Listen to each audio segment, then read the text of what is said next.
aplaudo muchísimo la publicación de Amarres Perros de Jorge Castañeda, que otra vez la ha pegado de nuevo. He aquí el testimonio honesto, descarnado y divertido de un amante de las ideas que desde joven coqueteó con los juegos del poder, que muchos años después, ya en su madurez, se convirtió en secretario de Relaciones Exteriores, como su padre, y que encarrilado quiso ser presidente, estrellándose en la inexpugnable muralla de la partidocracia mexicana. Amarres Perros es la fascinante historia de un hombre libre que nadie pudo amarrar. En la autobiografía de Castañeda nos encontramos con relatos muy interesantes del último tercio del siglo XX y del comienzo del siglo XXI. Ahí están las revoluciones centroamericanas, la caída del Shah de Irán, las peleas siempre muy apasionantes de la izquierda, en la negociación y la aprobación del Tratado de Libre Comercio de América del Norte, la derrota electoral del PRI en el año 2000 y los atentados del 11 de septiembre de 2001. Si bien Castañeda es muy crítico de muchas personas, él mismo es tremendamente autocrítico de su persona. El Jorge que yo conocí en los libros es un Jorge notable, porque yo creo que yo he leído, si no todos, la inmensa mayoría de sus libros, y por lo menos hay 3 libros escritos, cada uno de ellos cada 10 o 15 años, que desde mi punto de vista reflejan lo que es Jorge Castañeda como académico y como intelectual comprometido.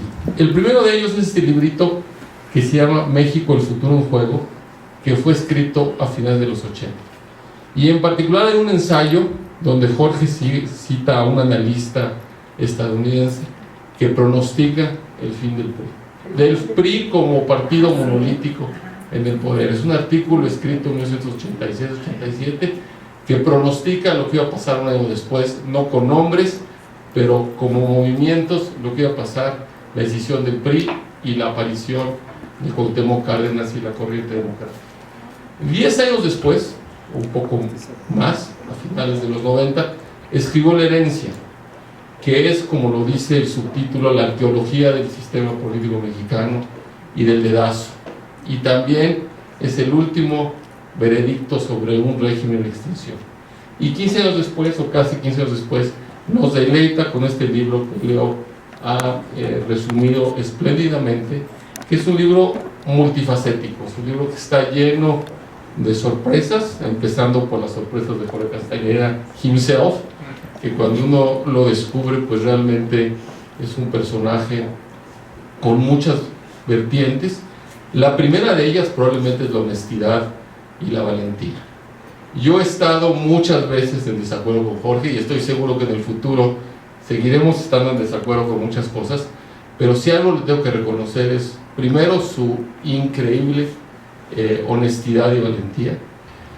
Lo del TLC fue complicado, como lo explico en el libro, como Jaime lo sabe, lo discutimos muchísimo, pero de las cosas que a mí más gusto me dieron, apenas 5 o 6 años después de ese debate que tuvimos muchos en muchas ocasiones, fue que cuando Jaime estaba negociando el acuerdo con la Unión Europea en Bruselas, siendo embajador allá, aceptó el gobierno del presidente Zedillo, la secretaria de Relaciones, el secretario de Comercio y el negociador aceptaron una cláusula democrática y de derechos humanos, 6 años después de que parecía una anatema espantosa en el tratado con los americanos. Entonces, primer punto, quizás me adelanté, pero también es cierto que de haberse hecho un pequeño esfuerzo para incluirlo, y los americanos no creo que estuvieran opuestos. Se hubieran opuesto, por supuesto, a cualquier cuestión de fondos compensatorios, a cualquier tema migratorio y algunas cosas más. Pero a que hubiera algún tipo de cláusula de ese tipo, yo dudo que se hubieran opuesto. Y no sé si no hubiera resultado muy positivo para el país, sobre todo, no sabíamos que venía el 94, pero bueno, el hecho es que vino el 94, que hubiéramos contado con ciertas cláusulas de ese tipo. Yo empiezo el libro, o las primeras páginas, con la historia de mi madre, la madre de Andrés, cómo sale de Vileica, el pueblo que está más o menos a medio camino entre Minsk y Vilnius, en una zona boscosa muy bonita, que cambia de país. El pueblo se queda quieto, pero las fronteras se mueven constantemente. Entonces, cuando ella nació era Polonia, cuando ella volvió en 1963 o 4 era la Unión Soviética, y hoy es Bielorrusia, el pueblito. Y trato de ir contando varios de los mitos que hay en la familia, que somos Andrés y yo, mi hermana, nuestra hermana Marina, y los 3 primos hijos de la hermana de mi mamá. Los mitos de la familia, los chistosos y los no tan chistosos. Entre los chistosos está que mi mamá siempre se presentaba ante nosotros como la hija casi de una especie de leñador, de un campesino judío ahí perdido que talaba árboles, en fin. Y todavía cuando yo fui al pueblo en 88, y obviamente no sobrevivía nadie, pero tenían recuerdos y cosas, y decían, sí, claro, tu abuelo era de aquí, por supuesto, era el dueño del aserradero y de buena parte de los bosques. O sea, el cuento de él era puro cuento, totalmente inventado. Y eso pues también fue algo que con el tiempo, sobre todo Marina, que también fue con una de mis primas, con mi prima, también conoció. La otra historia que circula mucho en la familia, que yo creo que algo de cierto tuvo, fue que los abuelos mandaron a mi mamá a estudiar a Bruselas, a hacer su universidad y doctorado a Bruselas, terminando el gimnasio, o sea, a los 16, 17 años, y mandaron a su hermana, Mifa, ya casándose, un año mayor, a Palestina, desde entonces, al kibbutz, que no, fueron a fundar el kibbutz de Kfar Menahem. Y los abuelos parece ser que lo hicieron porque ya tenían ellos un poco lo que venía.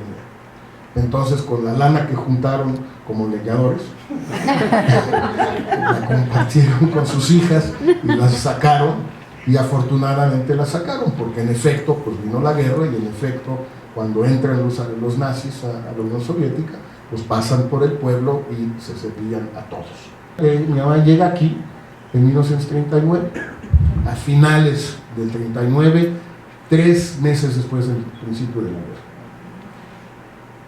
Ella siempre fue, desde que llegó y hasta que murió en el 84, una integrante extraña de la comunidad judía en México, porque no se juntaba mucho, se juntaba muy poco.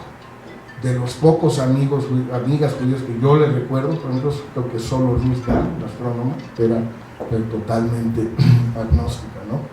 Y eso de alguna manera me fue afectando a mí, en el sentido que yo no cobré ninguna conciencia de pertenencia judía, pues, hasta mucho después, por muchas otras razones, pero principalmente por mis primos de Nueva York, a quienes conocí ya muy grandes, los conocí teniendo yo pues como 35 años.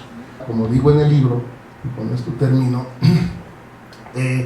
reconocer en mí mismo los evidentes rasgos que mi madre hubiera llamado judíos. Por mejor lo pongo en su boca, como no puede contestar. Vamos a quitar en primer lugar, el talmúdico, el espíritu talmúdico, como decía ella, que es con lo que le daba lata a Jaime y a los demás, estar fastidiando con cositas, con detalles, que luego van agarrando importancia o no. Y 2, de ser tremendamente argüendero. Y yo creo que esos 2 rasgos, pues sí son, como hubiera dicho mi madre, profundamente judíos.